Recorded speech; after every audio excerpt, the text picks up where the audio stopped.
कुंती बुआ ने जब कहा कि जब आप हमारे जीवन में दुख रहे तो हमेशा साथ रहे, अब सुख आने ही वाले हैं और आप जाने की बात कर रहे हैं, तो इससे तो वो दुख ही ज्यादा बढ़िया थे जिसमें कम से कम आप तो हमारे साथ में थे।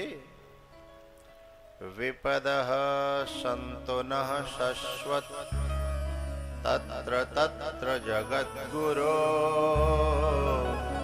नान्यं त्वदभयं पश्ये यत्र मृत्युः परस्परम्।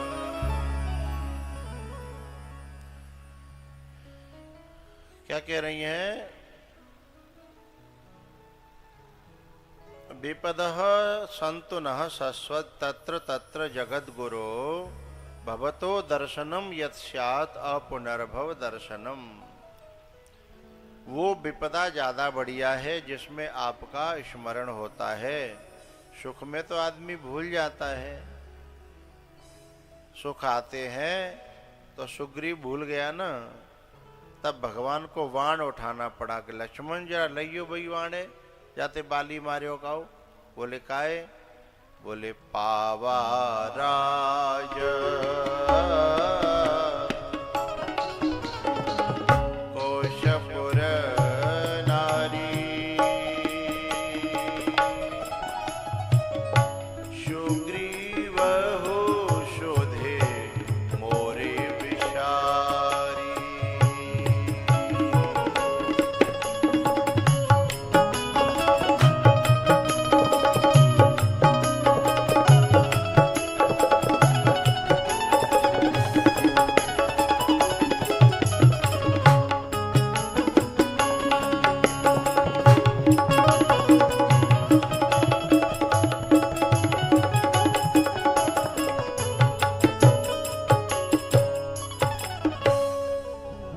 इस प्रकार से कुंती बुआ ने कहा।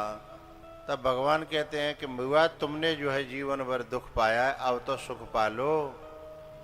बोले मैं तुम्हारे बिना सुख नहीं पाना चाहती। तो बोले ठीक है, हम सुख में भी तुम्हारे संग रहें तो? बोले तो दे दो। यदि सुख में भी आप हैं और दुख में भी आप हैं तो फिर न सुख व्यापेगा और न दुख व्यापेगा, क्योंकि दोनों ही प्रसाद बन जाएंगे। इस प्रकार से कुंती बुआ के पास से भगवान भीष्म जी के पास में गए हैं और भीष्म जी महाराज ने स्तुति करते हुए अपनी बुद्धि को भगवान के चरणों में समर्पित किया है। और भगवान जब चले गए तो पीछे से परीक्षित जी ने जन्म लेकर के काफी दिन हो गए और युधिष्ठिर का मन राजपाट में नहीं लगता। तो उन्होंने परीक्षित को जैसे ही देखा कि लायक हो गया और उसके एक मुकुट पहनाया, कंधों पे राज का भार सौंपा और वो ये कहा कि हम तो भजन करवे जा रहे हैं। पहले जो ऐसा करते थे लोग, नेक बालक लायक है जाएं तो तुरंत उनको जो है सौंप साँप करके और फिर भजन करते थे। अब की बात अलग है, अब तो जो है रिटायर हो जाएं तो भी सोचते हैं कि रिटायर होने के बाद अब कमाएंगे। नौकरी में तो जो कमा ही नहीं पाए हैं, अब रिटायर रह गए, अब दुकान खोलेंगे, अब ये करेंगे वो करेंगे। जबकि भगवान ये कहते हैं, सरकार भी ये कहती है कि हमने तुम्हें रिटायर किया है इसलिए कि तुम भगवान का भजन कर सको, और भोजन पानी की व्यवस्था भी पेंशन में करती है वो। लेकिन हमारा मन कहता है कि हम तो एक पीढ़ी का तो है गो, कम से कम 10 पीढ़ी तक जब तक नहीं धर जाएंगे तब तक चोला चैन में नहीं आवेगो। ये मनुष्य का स्वभाव हो गया है। तो जो है परीक्षित जी महाराज एक दिन जो है भ्रमण कर रहे थे तो कलयुग से भेंट हो गई। तो कलयुग के ऊपर उन्होंने बाण तान दिया, क्योंकि वो धर्म पर प्रहार कर रहा था, गौ माता पर प्रहार कर रहा था। कलयुग चरणों में गिर करके प्रार्थना करता है कि मुझे भी रहने की जगह दो। तो 4 जगह दी। द्यूतम पानम स्त्रियम शूना यत्रा धर्मश्चतुर्विदः अभ्यर्थिस्तदा तस्मै स्थानानि कलये ददौ अभ्यर्थिस्तदा तस्मै स्थानानि कलये ददौ। पहली जगह दी ताश, जहाँ जुआ होता है, ताश होते हैं, वहाँ कलयुग का निवास रहता है। इधर आ जाओ, आगे आगे आ जाओ। नहीं, आपको आगे आना चाहिए।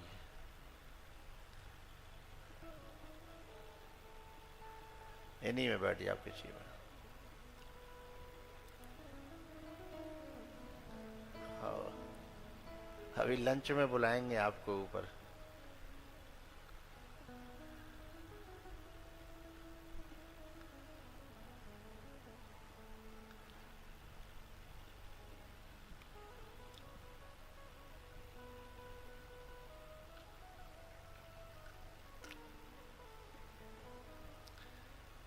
कलयुग का जहाँ निवास बताया गया, 4 जगह जहाँ जुआ होता है, ताश होते हैं, वहाँ कलयुग का निवास रहता है। और दूसरी जगह जहाँ नशा पत्ता होता है, वहाँ कलयुग का निवास रहता है। कलयुग मतलब कलह कराने वाला, विनाश कराने वाला, सब बर्बाद कराने वाला जो विचार है, तत्व है, वो कलयुग है।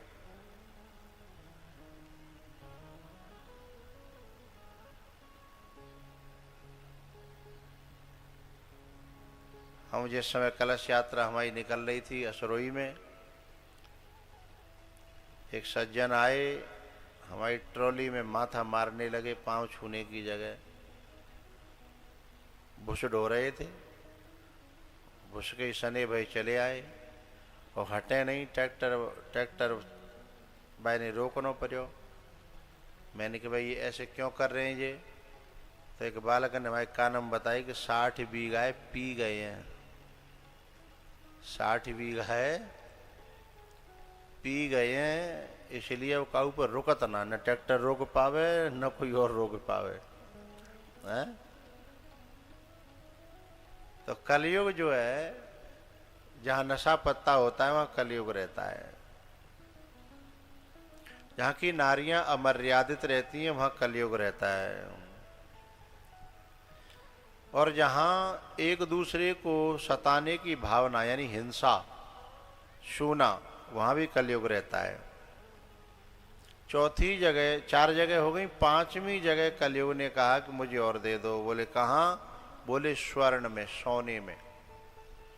तो सोने में भी कलयुग रहता है। तो सोने को, सोना चांदी रखना मना नहीं है, सोना चांदी को लाद कर के डोलना और चोरों को बिना चिट्ठी के निमंत्रण देना। जो ज्यादा दिखाओगे तो चोरों को नो तो है, वो अपने आप भी समझ जाएंगे कि ये तो नो तो लाद के ही फिर रही है। और कम से कम जाते 2 घर पे होगा। एक तो ये है। दूसरा ये है कि सोना चांदी पहनने वाले से कोई खुश होता है क्या? उससे तो जलते ही हैं लोग। और कुछ माताएं तो पहनती इसलिए कि अब कि ऐसा पहनूंगी कि फलानी फूक जाए, हैं? अब के फलानी को फूंकना है मुझे। तो इस भाव से सोना चांदी जो धारण किया जाता है, उसका उद्देश्य भी गलत होता है और उससे लोगों को खुशी नहीं, हानि होती है, जलन होती है। इसलिए वह कलयुग का कारण बनता है।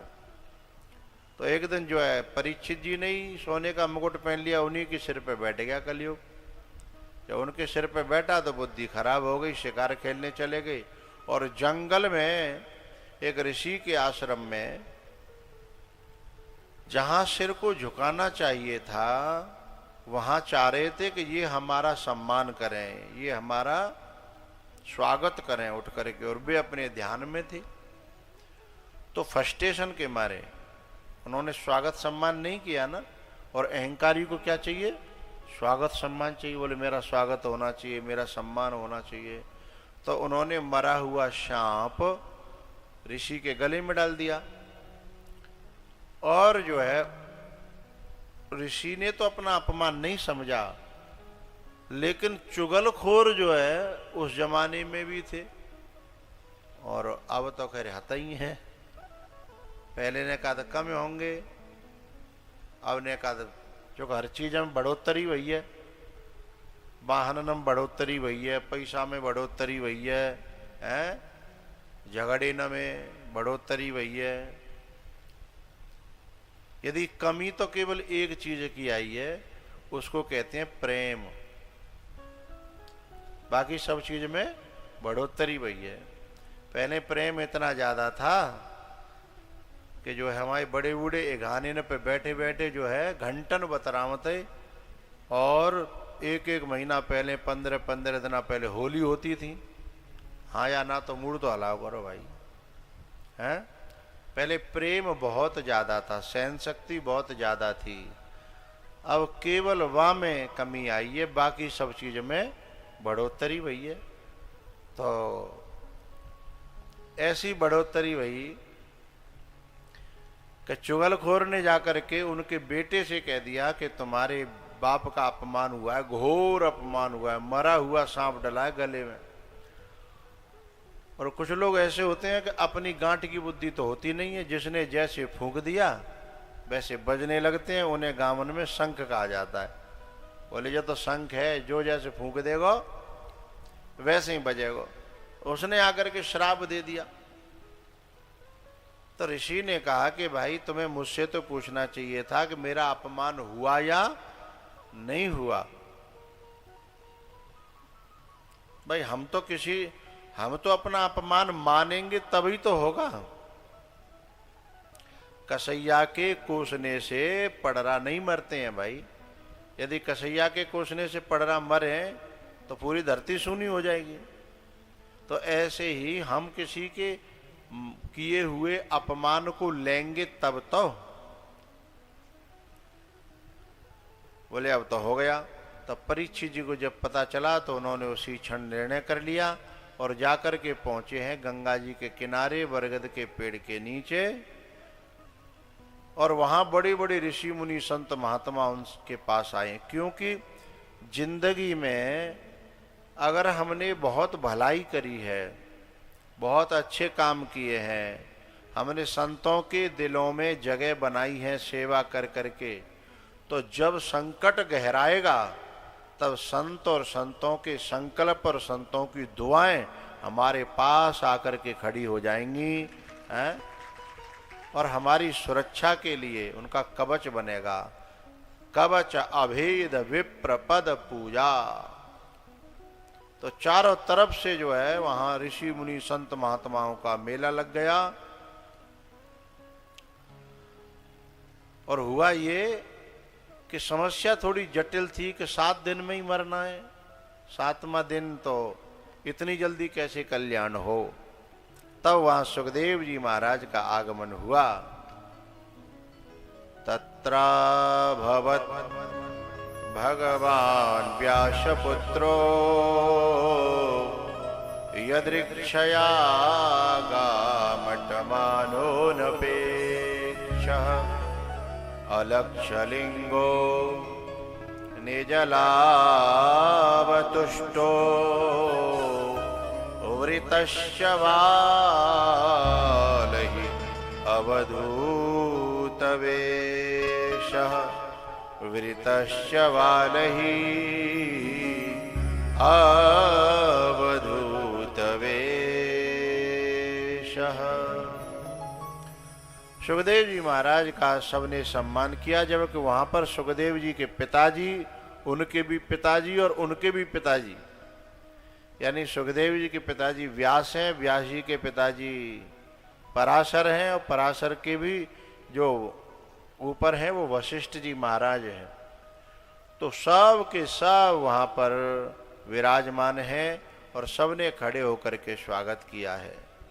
सब खड़े होकर के स्वागत करते हैं और सुखदेव जी महाराज को चबूतरे पर बिठा करके परीक्षित जी ने अपनी प्रार्थना करी कि ये शाम संस्मरणात् पुंसां सद्यः शुद्ध्यन्ति वै गृहा किं पुनर्दर्शन स्पर्श पाद शौचाशनादिभिः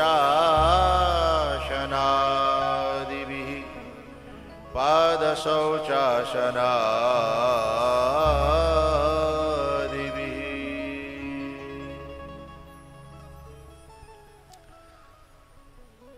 परीक्षित जी को जब श्राप लगा, श्राप का मतलब है कि आप 7वें दिन मर जाओगे। ऐसे ही आज भी कई जगह किसी व्यक्ति को धमकी दी जाती है हमारे देश में कि मैं इनको 15 दिन के अंदर मार दूंगा। अभी तो हमारे देश में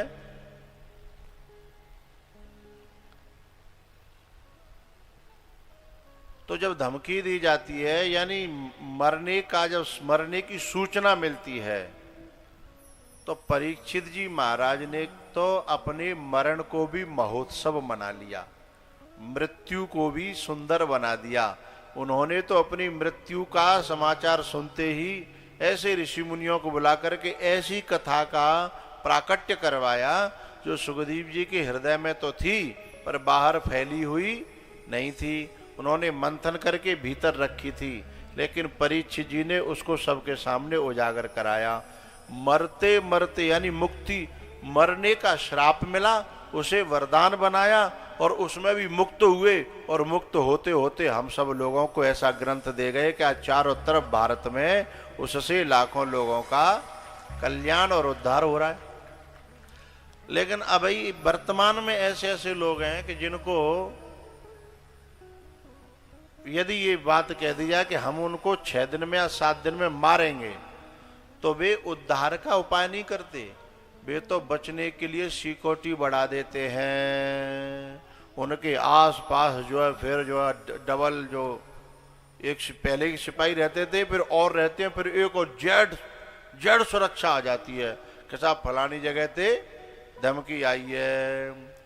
और मौत का नाम सुनते ही बड़े बड़े दबंगों की जो है ना दबंगी निकल जाती है, और फिर वे घर में से निकलना बंद कर देते हैं, काम पे जाना बंद कर देते हैं। आज के जो दबंग हैं घर में से निकलना बंद कर देते हैं, लेकिन परीक्षित जी महाराज ने तो घर को ही छोड़ दिया है कि अब मौत का मैं स्वागत करूंगा, मृत्यु का स्वागत करूंगा, मृत्यु को महोत्सव मना दूंगा। ये है भारत की सनातन संस्कृति की ताकत है। अगर हमारे भीतर हमने यदि महापुरुषों की दुआएं ली हैं, सत्संग किया है, तो हमें समझ में आ जाएगा कि हमको नकारात्मकता को सकारात्मकता में कैसे बदलना है, मृत्यु को मुक्ति में कैसे बदलना है। परीक्षित जी मार देखो, कंस को मौत जो आती है ना वो कभी अचानक नहीं आती, कुछ लेकिन मौत बिना बताए नहीं आती। मैं कहता हूं मौत बता करके आती है भैया, लेकिन जिस भाषा में वो मौत अपनी सूचना भेजती है उस भाषा को हर व्यक्ति समझता बोलो नहीं है। कंस को सूचना मिली थी कि नहीं मिली थी कि देवकी का 8वां गर्भ ही तेरा काल होगा। मौत की सूचना आ गई, लेकिन वन तो अपने पहरेदार और बढ़ा दे, मल्ल ने चरावे लगो, चांडूर मुष्टिक है। हमारे यहाँ गाँव में हाथरस की भाषा में, ब्रज की भाषा में कहते हैं गुंडा पालना। क्या कहते हैं? बचवे के लिए गुंडा पाल ले वाने है। लेकिन वो ये भूल गया कि इन गुंडों की खुद की बचने की संभावना नहीं है, वे हमको क्या बचा पाएंगे। लेकिन मूर्खों के उपाय भी उल्टे ही होते हैं।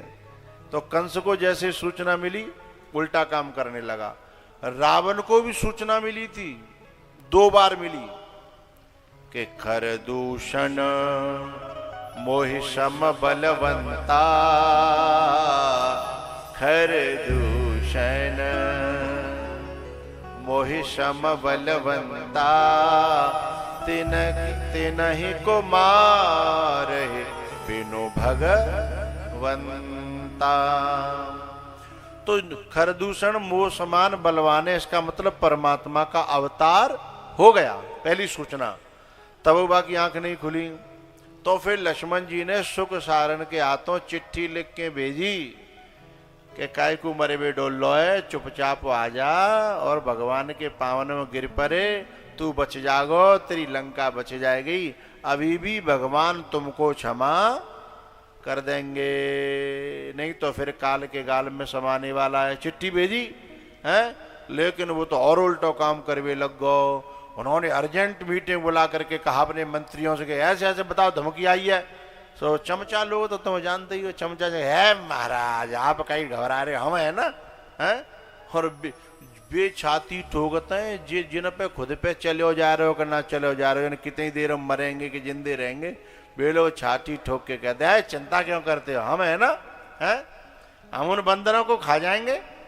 कौन सी सेना उनके पास में बताओ, कौन से हथियार हैं, कौन से अस्त्र शस्त्र हैं। अरे बंदर भालुओं को तो हम जो है वैसे ही खा जाते हैं कच्चा है, हम तो नॉन वेज वाली थोड़ी है, नॉन वेज वाले हम वेजिटेरियन थोड़ी है, हम दोनों को खा जाएंगे।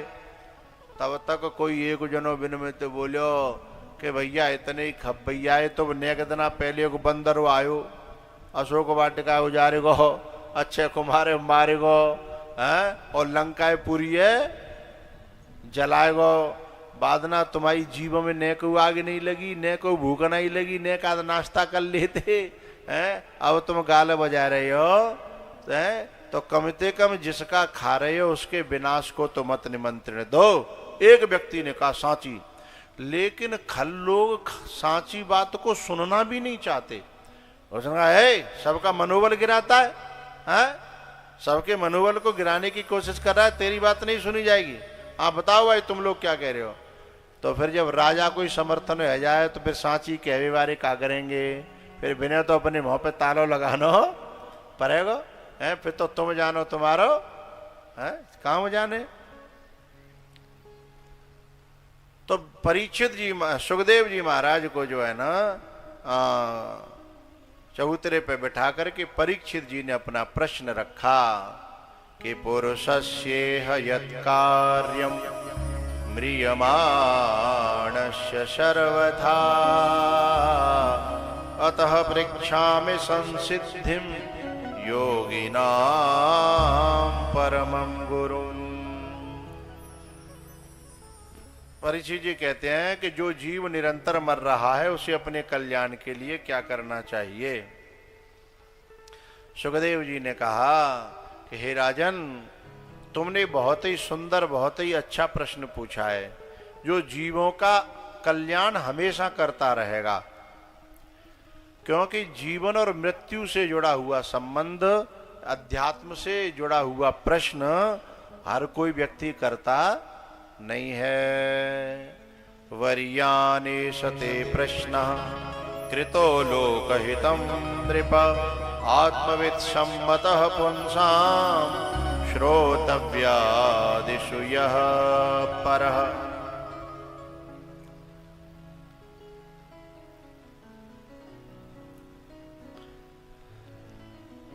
जब परीक्षित जी ने प्रश्न किया, सुखदेव जी कह रहे हैं कि तुमने ऐसा प्रश्न किया है क्योंकि हितो लोक हितम नृपः कृतः, लोक का हित करने वाला। क्योंकि राजा जो होता है ना केवल अपने बारे में नहीं सोचता, गांव का जो मुखिया होता है वो अपने बारे में नहीं सोचता, जो गांव का सरपंच प्रधान होता है वो केवल अपने बारे में नहीं सोचता, और अपने केवल अपने बारे में सोचता है तो फिर वो उस पद के लायक नहीं है, गलती से बैठा दिया गया है। तो ये राजपाट से आए हैं, राजा का इनके अंदर हुनर है। इन्होंने कहा कि सब लोगों का कल्याण कैसे होगा जो निरंतर मर रहे हैं। तो भैया असरोई भाइयों, तुम में तो कोई मर तो ना रहो। अब सोच हम पड़ गए, मर तो ना रे हैं? अच्छा सही कह रहे हो, तुम तो असरोई कहतना हो, तुम तोचीगढ़ के से लग रहे हो, तोचीगढ़ के हो ना? हाँ वैसे ही लग रहे हो, नेक नेक। हाँ मैं तो असरोई के इनते पूछ रहे हैं हम तो, तुम बीच में चाहे आधी रोटी पे दाल ले रहे हो। तो हम ये कह रहे हैं कि कोई मर तो ना रहो, ना मर रहे ना, लेकिन ये बात झूठ है। हमने जादनाते जन्म ले का बादनाते मरी रहे हैं। जो 20 साल को हैगो वो 20 साल मरेगो। 20 साल जो उम्र में ते कमी तो भई है, हाँ या ना? अब तो बोलो है। जो 40 को हैगो वो 40% गयो है। हाँ कछु लोग ऐसे हैं हमारे राम बाबू जी जैसे कि जी 20 साल पहले वो ऐसे ही हते और आज वो ऐसे ही हैं। इनके जहाँ ने कथा करी 20 साल पहले हैं, 20 साल पहले वो ऐसे ही हते और आज 20 साल बाद वो ऐसे ही हते हैं। ये ठाकुर जी की कृपा है बहुत बड़ी है।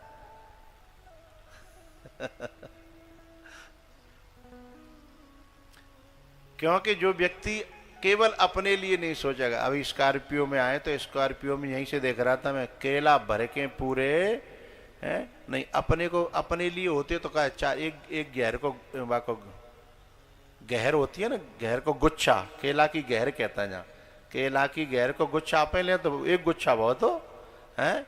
लेकिन जो केवल अपने लिए नहीं सोचता है, ठाकुर जी उसके लिए सोचा करते हैं।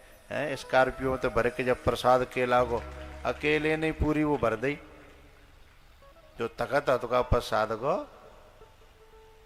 तो फिर भगवान को ऐसे लोगों का ख्याल रखना पड़ता है। तो हम लोग भैया निरंतर मर रहे हैं, लेकिन मूर्खता कहो या मोह कहो, हम समझते जे हैं कि हम बड़े रह रहे हैं। और कुछ मूर्ख तो ऐसे हैं जो जितने बड़े होते, जितने जो है उम्र कम होती चली जाती है उतनी ज्यादा खुशी मनाते हैं। बोले हमारा 50वां बर्थडे है, क्या है बर्थडे, खुशी मना रहे हैं। अब काऊ के अकाउंट में से जो है 20 करोड़ रुपया होए और 10 करोड़ चले जाएं, खत्म हो जाएं, तो कोई खुशी मनावेगा? जबकि बेरुपया तो नासवान है, ये उम्र की सांसें तो बड़ी कीमती हैं। वो रुपया तो इन सांसों के सामने कुछ भी नहीं है। और इनके बर्बाद होने पर जो खुश हो रहे हैं वही तो अज्ञानी है, वही तो नादान है, वही तो मोह में है। जबकि जो सचमुच जो समझदार है वो इस बात के लिए दुख मनाता है कि 1 साल और गई मैं तो राम को पा न सका है, उमरिया बिताई दई राम नहीं जाना है। मैं बहुत समय पहले की बात बता रहा हूं आपको, उन्होंने कई हजार करोड़ रुपए चुनाव लड़ने के लिए, बहुत पैसा चाहिए, पूरे देश का चुनाव, तो बोले 1000 करोड़ जीतने के लिए उस धनाढ्य आदमी ने उनको ऑफर किया। लेकिन उस ईमानदार व्यक्ति ने, उस महापुरुष ने, पुरुष ने नहीं महापुरुष ने कहा भैया मैं आपसे पैसा नहीं ले पाऊंगा, क्योंकि जब मैं प्रधानमंत्री बन गया तो फिर तुम जो कराना चाहोगे तुम्हारे दबाव में आकर के मुझे वो करना पड़ेगा, और मुझे वो करना पड़ेगा तो फिर मैं जो जनता का हित करना चाहूंगा वो नहीं कर पाऊंगा। उससे तो मैं न बनूंगा तो मेरा जमीर तो जिंदा रहेगा, नहीं तो मेरा जमीर गिरवी हो जाएगा। उस आदमी का नाम है पूर्व प्रधानमंत्री चौधरी चरण सिंह। एक धनाढ्य आदमी ने आकर के कहा था कि मैं इतने 1000 करोड़ आपके चुनाव, बोले नहीं भैया, क्योंकि मैं अपने जमीर के साथ सौदा करना नहीं चाहता हूं, क्योंकि जमीर अभी से गिरवी रख गया है तो फिर प्रधानमंत्री मैं कहाँ हो पाऊंगा। प्रधानमंत्री तो तुम रहोगे, मुखौटा मेरा होगा है, और फिर तुम जो कराओगे वो मुझे करना पड़ेगा, और वो मेरे जमीर को गंवारा नहीं होगा, मंजूर नहीं होगा। इसलिए मैं बनूं या न बनूं, इसी बात को हमारे देश में लोग जानते हैं। जो जानते हैं वो ऐसे लोगों का ये ऑफर स्वीकार नहीं करते। यही काम दुर्योधन करना चाह रहा था। ये ऑफर था भगवान के लिए है कि तुमने कहा मां नमक तो खाओ है, फिर देखते हैं हम तुमसे क्या कराते हैं। लेकिन उन्होंने हाथ जोड़ करके ऐसे ही चरण सिंह जी की तरह से कह दिया कि मैं तुम्हारे यहाँ का तो पानी भी नहीं पीऊंगा, क्योंकि मैं न्याय करना चाहता हूँ। और जो हमारी अवई की बात है, हमारे यहाँ जो पंच पटेल होता है ना, वो काऊ के यहाँ खात नहीं है, क्योंकि यदि किसी का खा लिया तो मन जो है थोड़ा बहुत तो भाई उसकी तरफ झुक ही जाता था है कि भाई जाको हम खा के आए हैं। तो इसलिए वो जो है जब तक उनको पंच बनाया जाता था तो वो किसी का खाते नहीं थे। तो भगवान ने कहा मैं शांति दूत हूं और मैं दोनों पक्षों का भला चाहता हूं और मैं न्याय करना चाहता हूं, और न्याय करने के लिए मुझे ऐसे खान पान से बचना पड़ेगा जो मुझे ऋणी बना ले। इसलिए मैं तुम्हारा पानी भी नहीं पीऊंगा, चाहे तुम्हें बुरा लगे और चाहे भलो लगे। ठुकरा दिया साहब।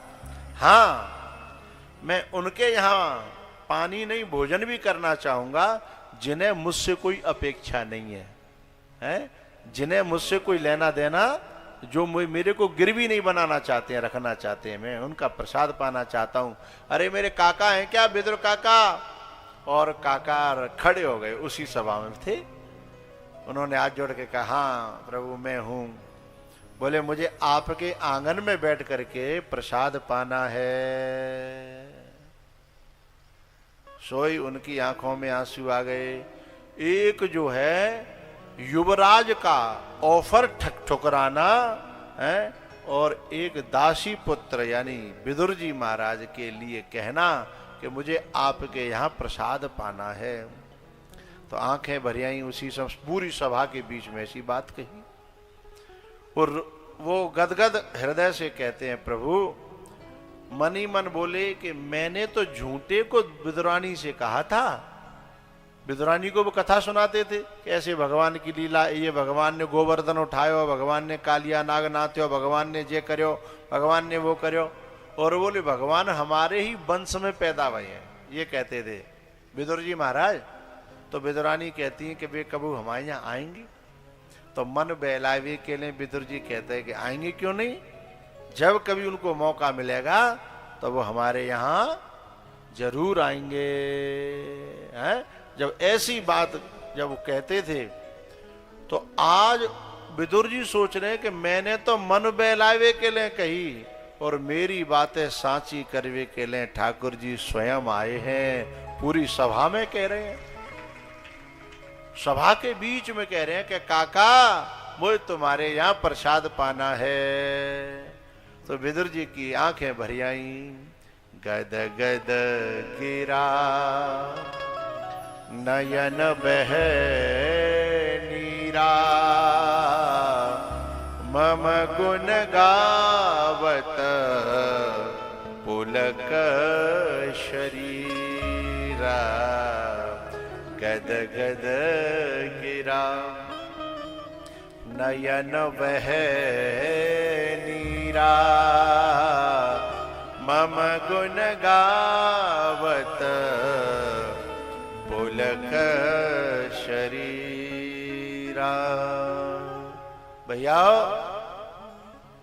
गदगद वाणी से विदुर जी महाराज ने भगवान का स्वागत किया और कहा प्रभु मैं तो धन्य हो गया, मैं किन शब्दों में आपका आभार प्रकट करूं, और आपका स्वागत है, बहुत स्वागत है।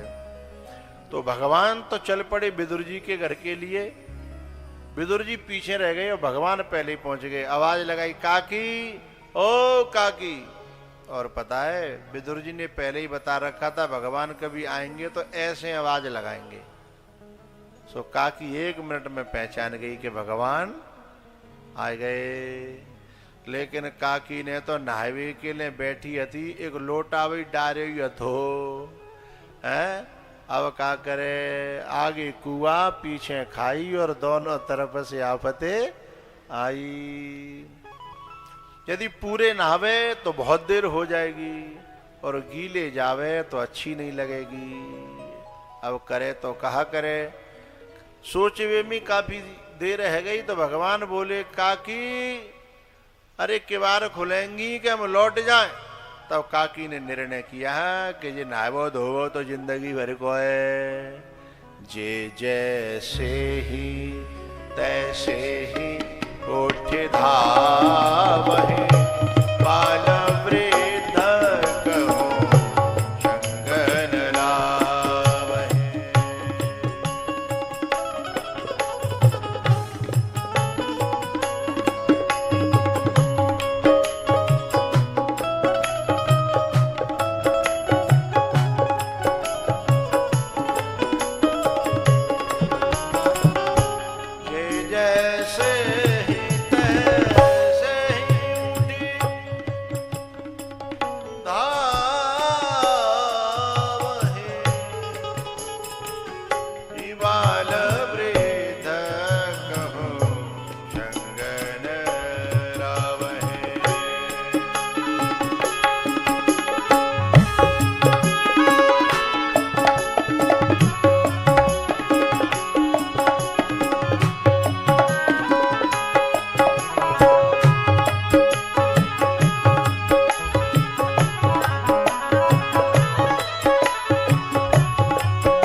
सोच रही है कि मैंने तो कोई तैयारी ना करी, मैं करूं तो।